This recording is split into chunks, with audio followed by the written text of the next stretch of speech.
Hey guys, Chari5 here. I'm going completely off script for this one. As some of you may know, Sega is going through some tough times right now. And, well, I don't know if you guys really wanted to hear this from me, because, as you all know, I love Sonic the Hedgehog as a series, as a franchise. I've been a fan for as long as I can remember. Um, and I've seen some of my online friends, or, like, my online acquaintances, upload videos regarding the subject. I haven't watched said videos because I was actually kind of thinking about doing this myself, giving you guys my opinion on what the heck is going on and, my 2 cents about it. I hope to not make this video too long because I like debating with myself, but not the point. My friend Stargamer, you guys all know him, he was telling me about something that was kind of bothering him, and it was basically the first time I'd actually heard about it. Um, about what was going on, actually. So I looked a bit into it, and, apparently there are a lot of people bashing on the Sonic fanbase and whatnot. But the thing you guys have to consider is that this is not so much a Sonic thing. If you guys don't know what I'm talking about, basically Sega had to, fire 300 people or something like that. They had to, axe 300 jobs, something like that. And they're going to shift their focus from console gaming to PC and mobile gaming. What this could potentially mean for Sonic, to me, because a lot of people are sort of looking that way. Like, when they hear that Sega's shifting focus, everyone immediately turns to Sonic, and it's like, to me, that doesn't matter. To me, this is more of a Sega thing than it is a Sonic thing. And this is kind of what I was debating with myself, actually, the other day as I was reading upon it, because a lot of people are commenting very similar things.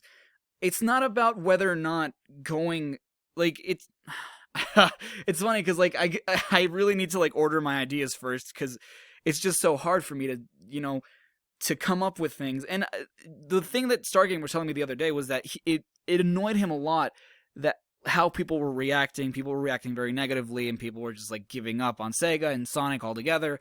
And I understand where that comes from. To be perfectly honest, I'm not that big of a Sega fan. I'm just more of a Sonic fan. I own a Sega Genesis. I own a Dreamcast. I've never played any games on the Dreamcast despite me owning it, because I actually got it from a thrift shop the other day. Not the other day. It's actually almost been a year, I think. But I've never played any games for it because I don't own any games, and even if I did, I don't have the AC adapter to plug into it. So, and the only games I've ever played on the Dreamcast are Sonic Adventure, way back when my cousin owned one, and she let me play it, and Sonic Shuffle with other cousins, and I really don't recall either experience, to be perfectly honest. But I had great times with the Sega Genesis. I remember playing stuff like, I think it was Shining Force, something like that, and I remember having a kind of a good time with that. Some games on the Genesis, I don't remember anything exclusive. I remember Comic Zone, but I was too young to really get through those games. I can assure you if I played them now, I'd probably be in love with them. But yeah, I don't consider myself that big of a Sega fan. As for what it means for Sonic, it's I don't think it really means that much, because it's not like I said before, it's not about Sonic, it's about Sega, and it's about them not. It's technically about both, I guess, but it's more about the company than it is the mascot or the franchise. Shifting their focus from consoles to say Steam and mobile, I don't know. Is it a good decision? To be perfectly honest, Sega has not been making really good decisions with either their IPs or with the company itself in recent years.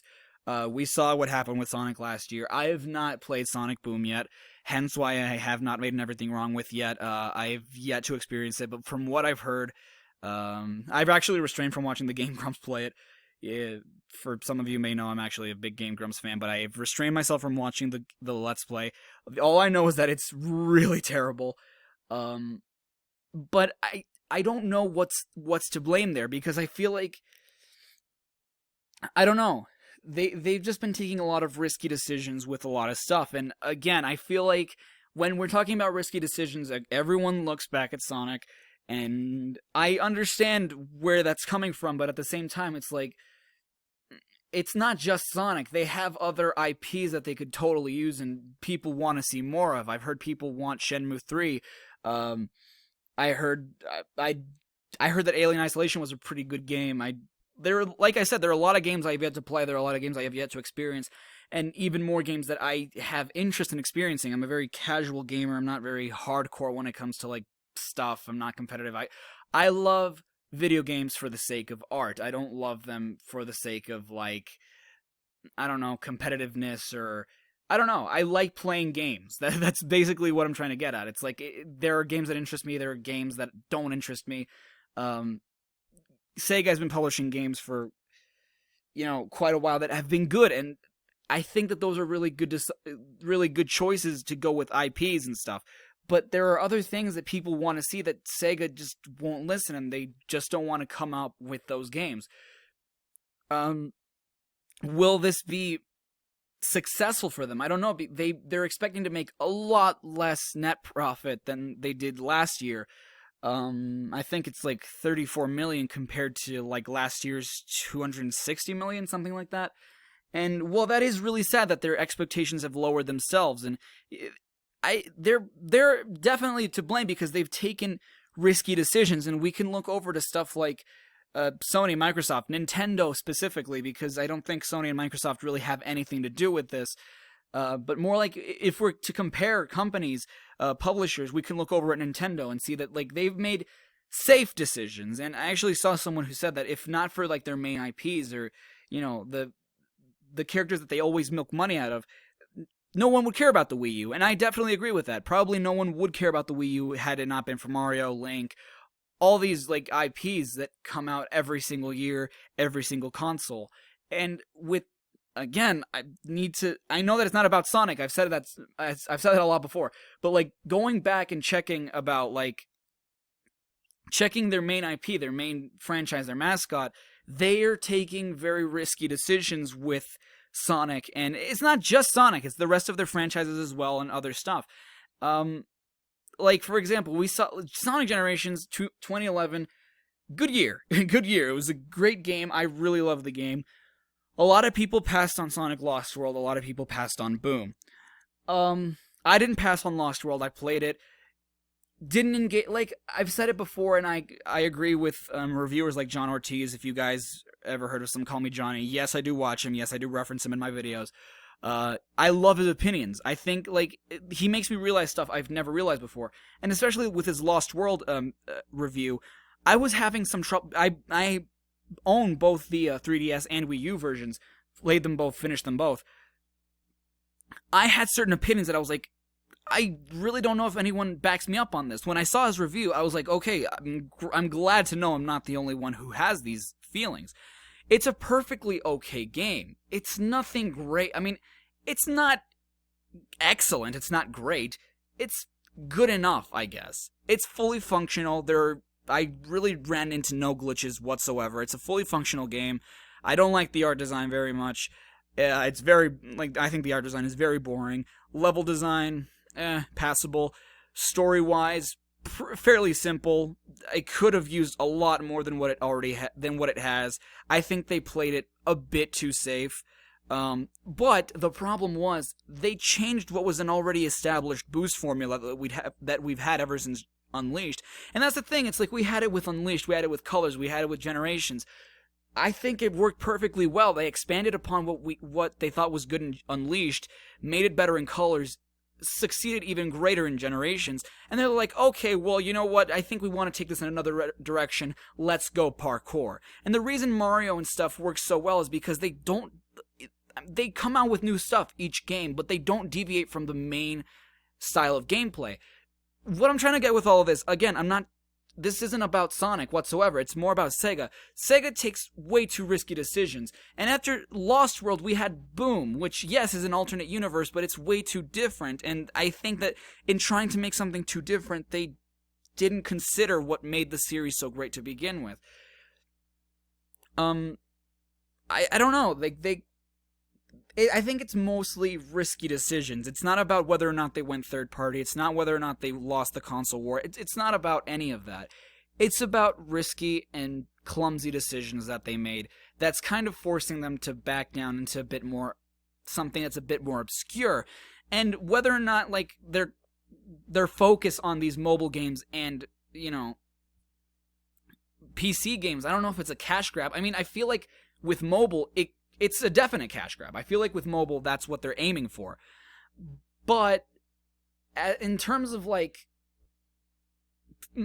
PC gaming, I don't know if that like it'll probably definitely work out for them because there are a lot of PC gamers out there. Personally, I'm not one of them, so I can't really speak for myself on this one. I've played the mobile games; they're fun enough. I've heard that there are great performances on PC, but what's going to be the future of their IPs or their games? I really don't know. Only time will tell.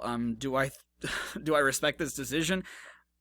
I have no choice but to respect it. Excuse me.